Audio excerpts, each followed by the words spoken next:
This is Tim.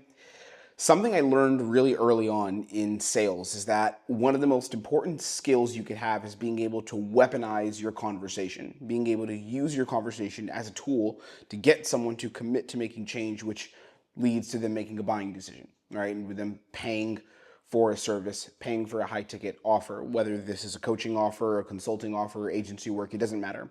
Being able to weaponize conversation and use your words in such a way where they will create someone committing to change, and they'll create a pathway in someone's mind where they commit to change, is one of the easiest ways to make money as a high ticket closer. It's kind of on the Mount Rushmore of sales skills. You have things like leadership, massively important. You have things like tonality, important. You have things like objection handling. But also learning how to weaponize your words is extremely important. And this is a concept that I have adopted for my own sales skills. I was doing this back since 2023 when I was actually starting to get good at sales and learning how to properly, sell high ticket services. I actually got to the point where I was selling a $20,000 dating coaching offer. And I made a lot of money doing this because I learned how to use my words in such a way that I would impact the people that I was talking to on a sales call. Now, in sales, you're not trying to motivate people per se. So when I say weaponize your words, I don't mean like some Tony Robbins type of motivation where I'm like this motivational speaker who is motivating someone to create change because I'm so powerful in the way that I talk. There's elements of that, but that's not what I mean. When I say weaponize your words, what I mean is communicating in such a way where you are triggering and playing on certain ideas, certain beliefs, certain conversational threads, certain topics that are more likely to have someone buy versus not, okay? So the first thing that we need to understand in this video, to make it clear for you, I'm gonna explain to you how to weaponize your words. I'm gonna explain to you how to use your words in such a way that they're so powerful that people almost can't resist buying or can't resist making change. Now, when you hear this, I need to make something very clear, because I don't want you to think that I'm telling you, if you're a sales rep watching this, or if you're a coach watching this and you sell something high ticket, I'm not telling you, hey, we are never going to get objections again. I'm not telling you that. I'm not telling you that this is how you pre-handle all your objections and make all of them go away. I'm not going to say that. And we have videos on handling objections. I've made extensive whiteboard trainings also on how to handle objections. So if you want to see that on my channel, you can, because I give a lot of that stuff away here, like, very extensive detailed trainings.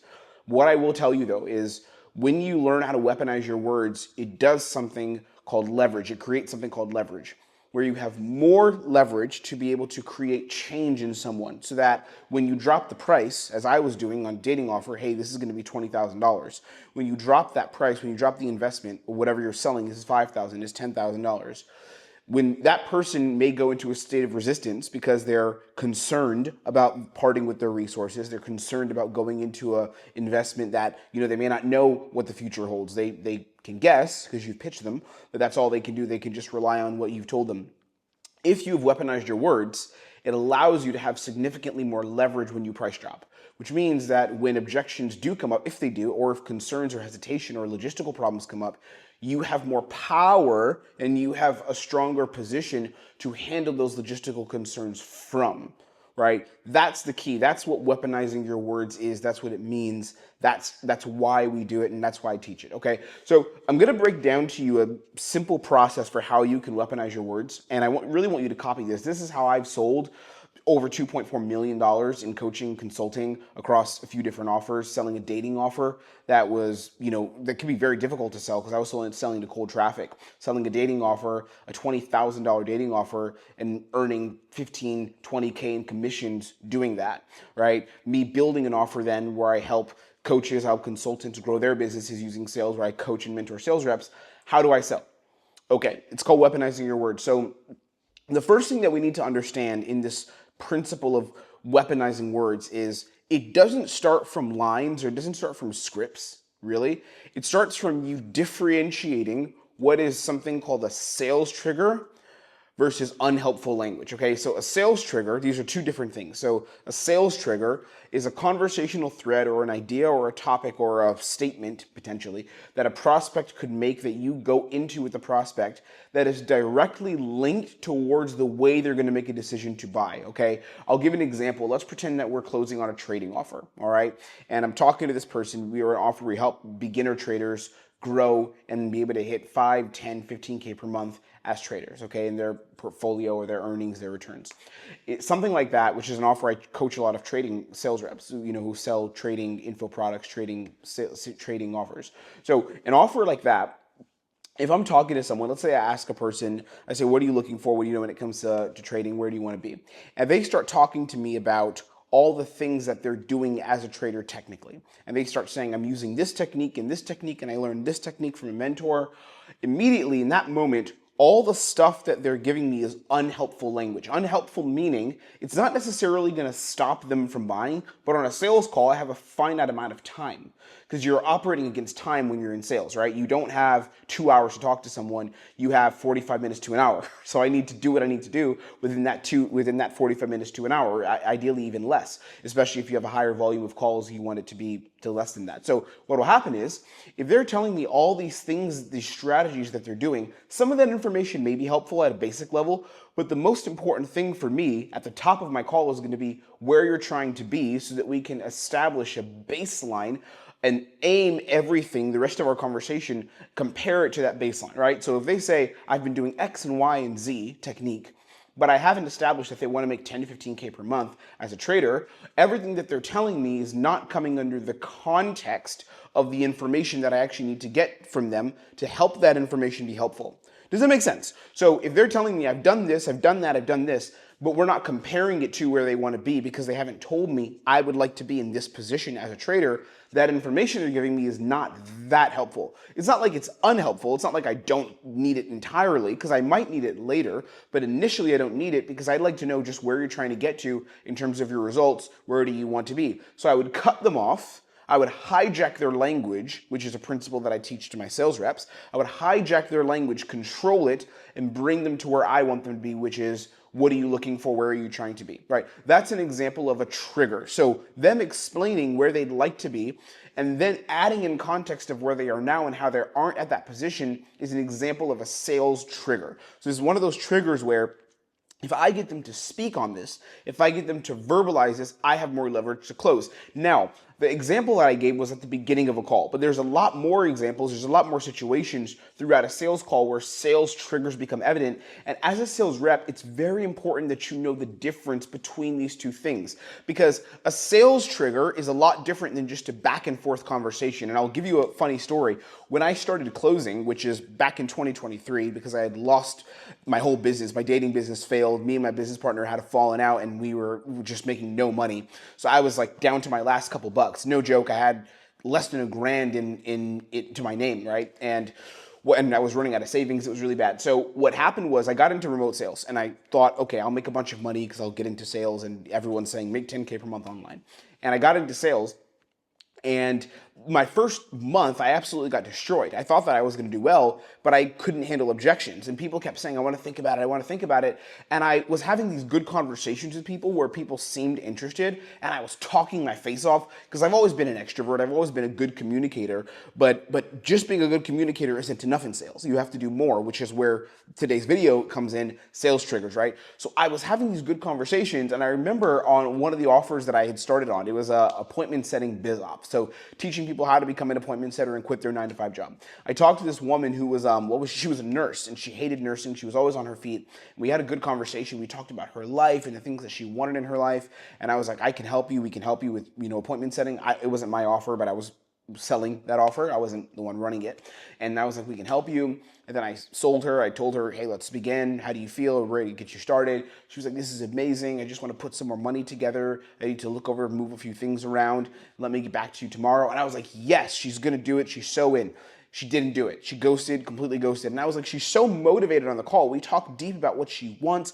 We talked about her fears. We talked about, all these things in her life. We had a great conversation, but she did not close. Why? It's because everything that I was dialoguing with her on, all the conversation I was having with her was on dead space. It was dead conversation. Dead conversation meaning it wasn't aligned with what was going to actually lead to her buying in the moment on the call, right? And that's where we go back to sales triggers and weaponizing your words. So I was a good communicator, and if you're someone watching this who's good at talking, you know how to speak, you know how to communicate, but you're not closing the way you want, there's a very good chance that you're not hitting sales triggers. So there's a couple of sales triggers that need to be hit, and I give you an example on the top of how it looks, what it sounds like, but I'll give you something very tangible here.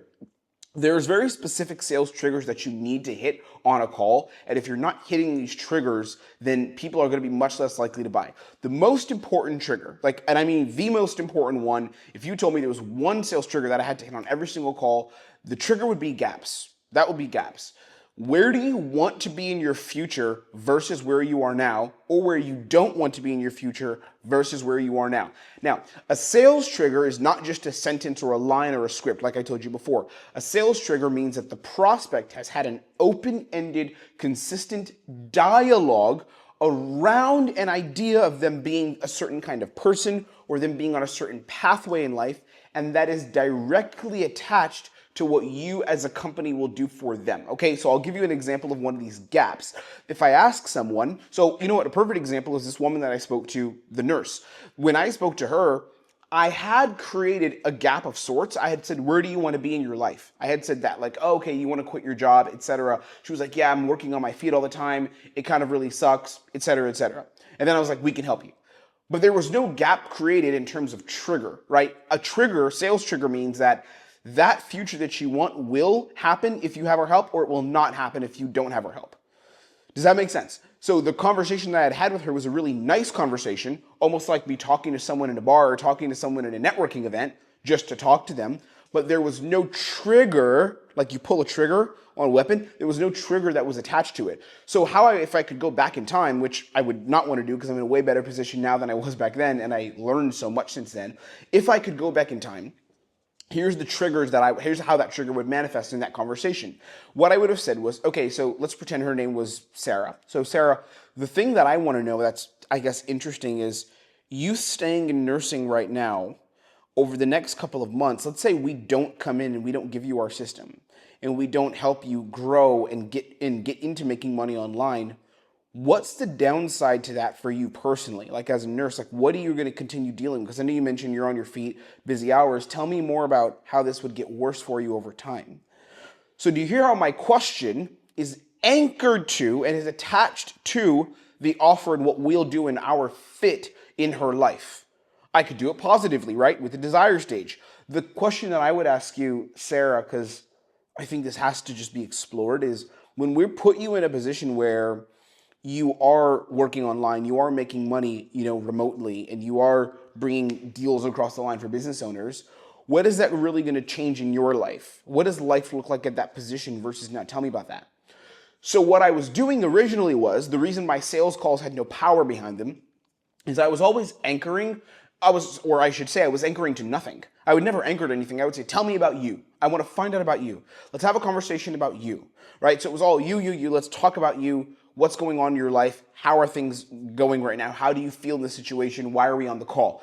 But I would never create a gap and say, you're here now, you want to be there. What's the consequence if you do not make that using our help? Or what changes for you in that position in the future when you do use our help, right? These are sales triggers. So sales triggers add in weight. The second trigger, so first one was gaps. The second one is urgency. We need an urgency trigger. So an urgency trigger is going to be, what's the real reason why we're doing this now versus doing this later? And I'm going to give you something that's really saucy. This should actually change a lot for how you sell. Even if you're a sales rep who's already making 5, 6K, the way that I teach urgency and the way I'm going to explain it to you is going to be different than a lot of what you've heard, because we follow the way I teach it to myself and I've learned it, and the way I learned from my sales reps actually comes from dating psychology, which is what causes people to want to invest in a relationship, what causes women to say, hey, I'm going to invest in a man and actually commit energy to seeing him. So I'm going to give you something really cool that I used to teach my dating clients, but now I apply it in sales. Before I do that, what I would say is, if you want to see how we can help you, because I have a bunch of free stuff, what you could do is look below, and there's a 15-minute call that we have. It's not a sales call at all. I don't sell anything here on YouTube. We don't even sell you on that call. It's a no-pitch call, but it's a strategy call where we figure out exactly what you need to start making 15, 20, 25K plus per month in sales, whether that's free resources that we can point you to and give you access to a bunch of our trainings and kind of things that we have that I don't share on YouTube. That's on that call. Or whether it's, hey, maybe I could help you personally and work with you one-on-one to get you growing in your sales career or kicking off your sales career the right way so you can start hitting 15, 20K per month, quit your job, or make more commissions in the offer that you're already on. book that call below. It's not a sales call. We're not going to pitch you anything. It's 15 minutes or talk to someone on my team, and they'll see if we can help, and we'll go from there. I'd recommend doing that. Outside of that, moving on. So continuing, the urgency trigger is really important. So an urgency trigger, the psychology behind it is this. When you pitch someone, right? When you pitch someone, you're asking them, hey, this program is $15,000. This program is $5,000. You're telling them, do this now, don't do this later. But there needs to be, again, this word, leverage, that we've used earlier. There needs to be a substantial amount of leverage to cause them to invest in making change now versus later. Because if you haven't anchored to any kind of urgency trigger, any kind of, it's better for you, it's in your own best interest to do this now versus doing it later. If you haven't anchored to that in your call, right? If you haven't brought that up as a tangible idea that they've dialogued on, that they have had, that they've anchored to, then it doesn't become a trigger and it doesn't become a relevant part of the buying conversation later on. So the problem I see a lot of sales reps making is they'll ask kind of a corny question. They'll ask like, why are you doing this now? What's the reason to do this now? And that sounds good in theory. It sounds okay. Why now? That's cute. But there's no actual investment from the prospect on the why now. There's no tangible relationship in the prospect's mind to them actually taking action now on the call and the future that they want to have by using your services.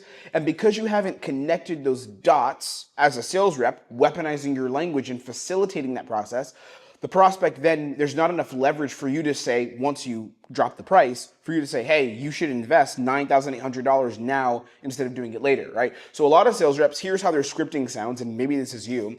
What they'll say is, you know, I guess, what's the reason we're doing this now? Like, why do this now versus later, right? And then the prospect will answer, and they'll say, okay. Whereas what I like to do is I like to lean harder into my why now scripting. My why now scripting sounds, and it's not a script, but script by scripting, the word when I say scripting, I mean the way that I have conversation around it, the process I use to deliver the information, okay? So it's not like here's the sentence. My why now scripting sounds kind of like this. It's like, for you then, let's go back to Sarah. We'll use that as a case study, the lady from my old offer. For you, Sarah, I think the thing that really matters is your level of commitment and what the reason is behind you doing this today and making change in your life and committing to that now versus putting it off a week, putting it off a month, even another day. Like, why are you committed to doing this now, making change today? Why are we here? What triggered you to say, I'm going to make this decision?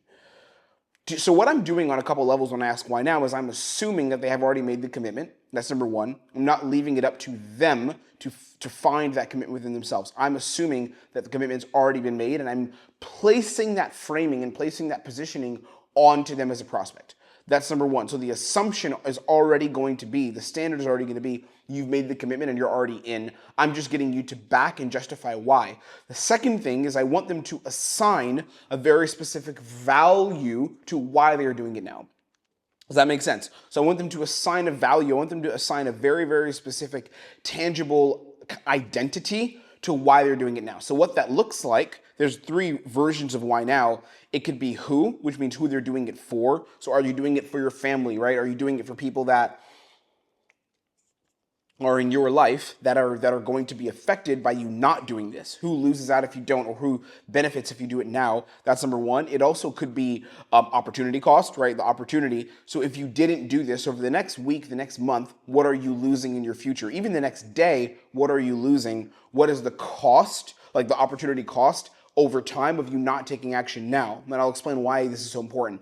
And then the third one would be moment. What was the moment where this became super important to you, where it's like, I need to do this now. I want to make change now in my life because X thing happened that made me realize how important this actually is. Now, here's what I'll tell you. The reason why we need to anchor so hard to a why now is because when objections or potential objections might come up when you drop a price, we need the prospect's relationship to risk, their like fear of risk, which is going to happen for a lot of buyers. They're going to be worried about the unknown. We need their relationship to risk to be lower than to be as not as valuable in their mind relative to their relationship to what happens if you don't get this right and do this now.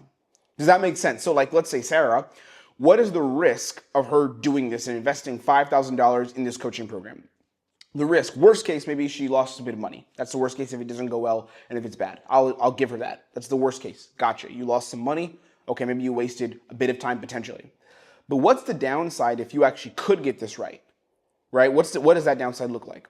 The downside of that would be you just burned, and if you didn't do it, I should say. The downside, if you could get this right and you didn't do it, you just threw away $120,000. If you could be at 10K a month, you just threw away $120,000 that you could have started to access within the next 3 months.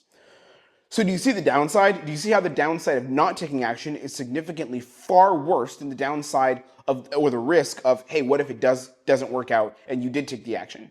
Makes sense? The downside relative to the outcome of like if it does work versus if it doesn't work doesn't even make sense. It's not comparable. Because if you tried it and it did work, what you would get would be far greater than your downside if, okay, I tried this and it doesn't work. You lost 5K. That's the worst case. And do you think even realistically that you are going to lose money? That's where objection handling comes in. Watch my objection handling training because I have so much on objection handling on this channel, right? It'll help you out a lot. But this is the psychology behind weaponizing your words. What I'm trying to do is I'm always trying to trigger the prospect along the right psychology, the right mental, energetic frameworks that are going to get them to make a buying decision, right? And these questions are very important because I don't want my questions to be so broad where it's just a conversation and me just relying on wittiness and generalized questions. I want my questions to be scripted so detailed and so intensely niched down onto what's going to trigger them to make change that the prospect doesn't have anywhere to go other than to say, yeah, I'm committed, I'm willing, because you've triggered that buying side. And the buying side is, let's do this now. I will be in a worse place if I didn't do this now, to be honest. Gaps, where am I going to be in the future versus where I am now, both positive and negative. That's buying psychology. That's like how I trigger people using my words, okay? And I want you to take this and use it to make yourself a bunch of money. There's no reason why over the next couple of months you cannot be at 15 to 20K per month. There's no reason why you can't be at 25K per month in commissions, the way that the top sales reps that I've trained are at. There's people that we have trained, you see this on our different pages, we put out all the different testimonials and stuff, you see it on YouTube, that have made 10K, 15, 20, 25K per month. We have them, they're making money, they've changed their lives. All right, one of my clients, Husham, who's now actually a coach in our program, he just upgraded his family's entire living situation, took care of his mom, took care of his sister, moved them to an entirely new home, and I'm so proud of him, right? He just did that, just posted it in our wins channel. It's amazing, it's beautiful, it's incredible. Okay, so I'll leave you with that. Go make some money. If you'd like to see how we can help you at all, again, we got nothing to sell you here. There's no sales pitch at all. It's just book a call with us, 15 minutes, and we'll see if there's a way we could help. And if there is, then we'll have a conversation with me. And we can make you money if you're the right fit for what we do, for how protocols training works. Okay? Take care. Be blessed. Have a beautiful, beautiful day. I'll see you on the next one. Go make yourself some money. Go change your life, change your family's life.